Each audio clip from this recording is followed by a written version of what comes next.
Salut à tous, j'espère que vous allez bien, super content de vous retrouver pour cette nouvelle vidéo et aujourd'hui c'est la suite de la première vidéo sur le NAS DIY qu'on avait imprimé en 3D. Donc si vous n'avez pas vu cette vidéo, écoutez, n'hésitez pas à aller checker dans les fiches et dans la description la première vidéo pour bien comprendre ce qu'on va faire aujourd'hui. Et pour ceux qui l'ont vu, on se retrouve juste après le générique. C'est parti.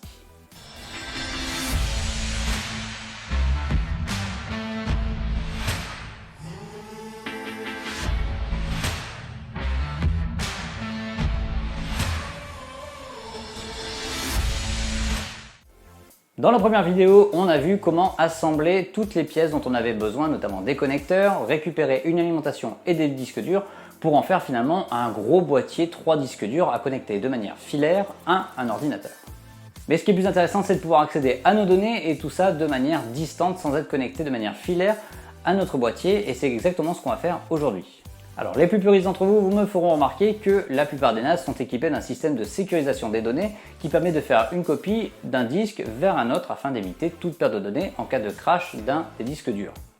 Alors on ne va pas aller jusque là de notre côté, on va simplement créer un système de partage de fichiers de notre NAS et puis si vous voulez sécuriser un petit peu plus le système, vous pouvez vous renseigner sur internet et évidemment tout ce qu'on va faire aujourd'hui n'est pas incompatible avec la sécurisation et la copie des données d'un disque dur à un autre. Allez, assez de blabla, on est parti pour regarder un petit peu ce dont on va avoir besoin pour réaliser tout ça.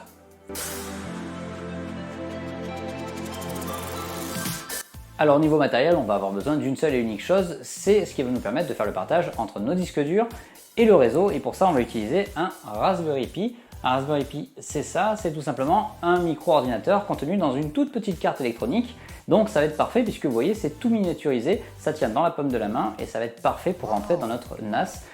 Qui est somme toute assez petit. Alors ce type de carte coûte assez peu cher, il faut compter une trentaine d'euros pour la carte uniquement, mais nous comme on a besoin d'un certain nombre d'autres éléments comme des radiateurs, une carte SD, un ventilateur, un boîtier pour faire tenir le tout, plus un petit peu de câblage, on va acheter un kit directement sur Amazon qui coûte environ une centaine d'euros. Alors dans la description, je vous ai mis ce kit là, c'est un kit du coup où il y a tout ce qu'il faut à l'intérieur pour pouvoir réaliser ce projet à bien et sans s'embêter parce que vous allez voir tout rentre au millimètre dans notre boîtier, donc ça va vraiment être parfait. Alors avant d'attaquer le montage, je vous montre rapidement ce qu'on trouve dans la boîte du Raspberry Pi afin de vous assurer que vous avez bien tous les éléments pour pouvoir réaliser le projet. Vous retrouverez donc à l'intérieur de la boîte le Raspberry Pi 4 avec 4 Go de RAM ainsi que son boîtier pour pouvoir le monter et le sécuriser.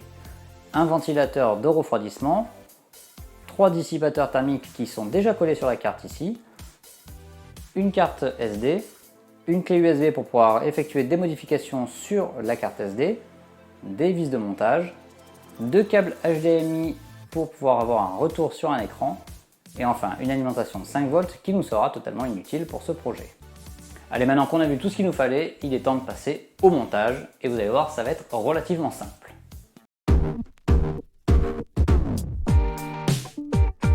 La première chose à faire pour le montage du coup, c'est de commencer par coller les 3 dissipateurs thermiques sur la carte. Et pour ce faire, vous enlevez tout simplement les autocollants et vous les collez sur les 3 pièces qui sont susceptibles de chauffer sur la carte, à savoir le processeur, la carte graphique et le troisième, je sais foutrement pas ce que c'est. Alors pas d'inquiétude, de toute façon, vous avez une notice qui est fournie dans le kit qui vous explique exactement comment et où coller les 3 dissipateurs thermiques, donc pas de souci. Pour ma part, voilà ce que ça donne. On va ensuite monter le Raspberry Pi dans son boîtier grâce aux vis noires qui sont fournies avec le kit. Maintenant que la carte est solidement fixée à son boîtier, on peut assembler le ventilateur sur le capot. Maintenant que le ventilateur est monté, il ne reste plus qu'à le relier à la carte et pour ça on va le brancher sur les petits GPIO, ce sont les petites pins qui sont en haut de la carte et dans notre cas on va le faire tourner à vitesse réduite afin que le boîtier soit silencieux et puis de toute façon ça suffira largement pour aérer le boîtier et le refroidir. Donc il faut bien veiller à connecter le fil rouge sur la borne numéro 1 et le fil noir sur la borne numéro 6. De toute façon, vous avez encore une fois tout de décrit dans la petite notice qui est fournie avec le kit. Voilà, il ne reste plus qu'à brancher l'alimentation et pour ça on ne va pas se servir de l'alimentation qui est fournie dans le kit, mais on va utiliser le fil rouge et le fil noir qu'on a laissé vacant dans la première vidéo et qui fournit du 5 volts hyper stabilisé puisque c'est un boîtier d'alimentation d'ordinateur qui va le fournir. Attention toutefois, à partir de maintenant, il faut faire extrêmement attention au branchement. Autant pour le ventilateur, c'est pas très gênant. Autant là pour l'alimentation, si vous inversez le sens des fils, vous risquez de cramer votre carte et il ne vous restera plus que vos yeux pour pleurer. Donc faites extrêmement gaffe au câblage. Je vous mets un petit schéma à l'écran, comme ça vous savez exactement où brancher les fils. Voilà, maintenant que tous les câblages sont faits, il ne reste plus qu'à refermer le boîtier et de venir placer sur les ports USB noirs, donc les USB 2, un clavier et une souris afin de pouvoir interagir avec notre micro-ordinateur. Il ne reste plus qu'à brancher le câble HDMI entre une des deux sorties HDMI du boîtier et vers un écran. Voilà, le montage est terminé, vous avez vu, il n'y a rien de bien compliqué, c'est surtout du petit montage, petite vis, petit branchement, donc rien de bien sorcier. Maintenant, la difficulté, ça va résider dans le paramétrage, donc c'est parti pour le paramétrage. Let's go.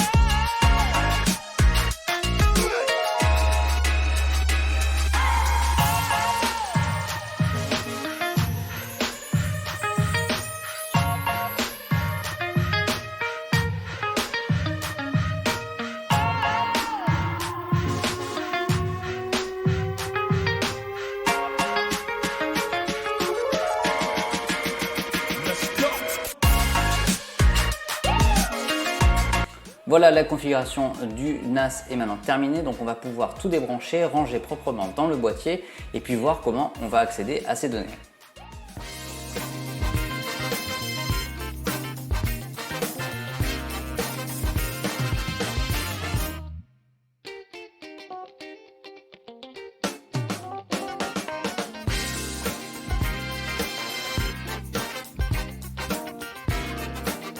Voilà, le montage de notre NAS est maintenant terminé, donc ça y est, il est complet, on a même le petit Raspberry Pi monté à l'intérieur pour le rendre complètement wireless, donc ça c'est vraiment cool et on va pouvoir maintenant se connecter depuis soit un téléphone, soit une tablette ou depuis un ordinateur. Et ça, on le voit juste après ce petit message. Je voulais vous remercier à tous d'avoir regardé cette vidéo jusqu'au bout, d'avoir suivi les 2 épisodes. Donc n'hésitez pas à vous abonner, à activer la cloche si vous voulez ne rien rater des prochains épisodes. Et évidemment à liker cette vidéo si vous avez apprécié son contenu. Merci à tous ceux qui se sont abonnés ces derniers jours, ça monte de jour en jour, donc c'est vraiment appréciable.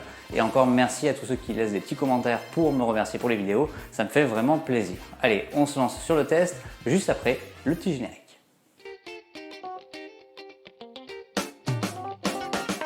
Pour vous connecter à vos données depuis un téléphone portable ou une tablette, que ce soit un Apple ou un Android, vous pouvez très bien télécharger l'application File Explorer. C'est une application qui est gratuite et facile à prendre en main. Vous avez un petit plus en haut à droite de l'écran, vous cliquez dessus, ensuite vous cliquez sur NAS et vous allez voir apparaître Raspberry Pi qui correspond au boîtier qui est inséré dans notre NAS. Il ne vous reste plus qu'à ajouter le nom d'utilisateur, donc Pi pour le boîtier et Raspberry pour le mot de passe si vous ne l'avez pas changé. Pour ajouter le boîtier sur un ordinateur Windows, il vous suffit d'aller dans ce PC, connecter un lecteur réseau, rentrer ensuite l'adresse du boîtier, soit l'adresse IP, soit vous pouvez taper la petite adresse qui est juste en dessous, ça devrait fonctionner. Malheureusement, je n'ai pas pu tester sur Mac l'ajout du boîtier puisque je n'ai pas de Mac pour faire d'essai, mais je laisse le bon soin des personnes qui ont un Apple de nous marquer comment faire pour ajouter un boîtier en réseau. Voilà, j'espère que vous avez aimé cette vidéo, j'ai pris beaucoup de plaisir à le faire, ça m'a demandé quelques mois de préparation, le temps de vous designer le boîtier, de chercher les petits systèmes, comprendre comment fonctionnait la Raspberry Pi et dégrossir un petit peu le fonctionnement avec toutes les lignes de commande, etc. Je me suis documenté sur un blog, donc vous pouvez retrouver le lien de ce blog également avec toutes les commandes que vous pourrez copier et coller dans le Raspberry Pi pour faire toutes les manipulations et vous allez voir, ça va assez facilement quand on suit étape par étape. Encore une fois, n'hésitez pas à vous abonner, à liker la vidéo, à la partager et puis moi je vous dis à bientôt, à plus, ciao.